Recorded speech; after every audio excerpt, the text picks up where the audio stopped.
Baik. Jadi bicara tentang pernikahan di surga, Pak Ustadz. Kata nikah ini bukan istilah nikah ewe-ewe. Maaf, mulut saya kayak gitu.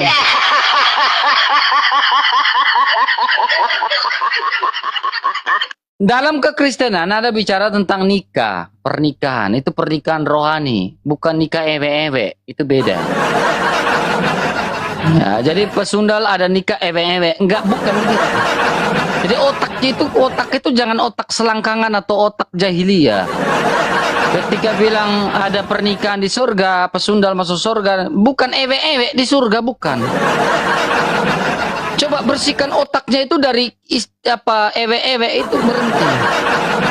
Suruh orang jadi pesundal itu otak ewe-ewe. Nah, ya. Stop lah, ya berpikiran seperti itu tuh stop. Ya, itu pikiran-pikiran jahiliyah. Artinya pernikahan rohani, ya, kalau pernikahan jasmani, apa yang dipersatukan Allah jangan bisa diceraikan. Ya, itu di hadapan sakramen yang maha kudus. Tetapi kalau pernikahan di surga dan pengantinnya itu adalah Kristus, artinya ikatan rohani yang kekal yang tidak bisa dipisahkan. Artinya bukan bicara secara di dunia. Itu beda. Yang sudah dipersatukan Allah tidak bisa diceraikan. Ketika kita sudah bersama dengan Allah, tidak bisa dipisahkan. Artinya kekal.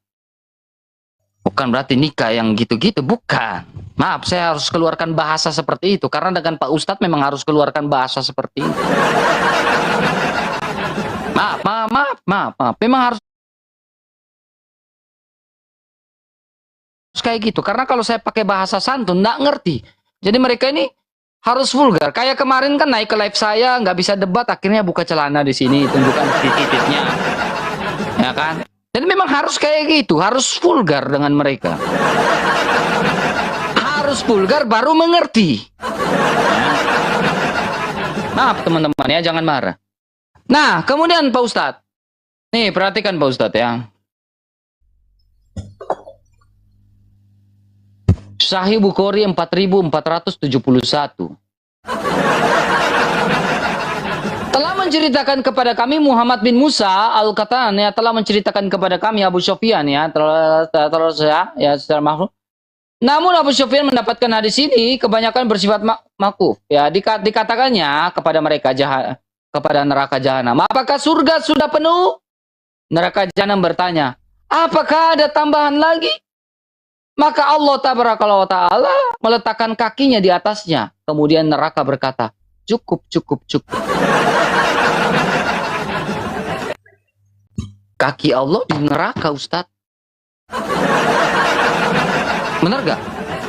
Apakah kaki Allah di neraka? Lalu neraka mengatakan cukup. Nah ini coba Pak Ustadz. Kemudian kita bisa buka juga Pak Ustadz. Di Maryam 71 kan. Harus melewati Sirat. Kemarin saya diskusi tuh sama orang ya pemuda Islam ya. Dia nonton di bawah nih. Saya tanya kepada dia. Saya bilang, bro, apakah kalian harus masuk neraka dulu? Dia bilang, iya harus di laundry dulu katanya. Saya kaget. Benar gak? Iya, harus di laundry dulu katanya.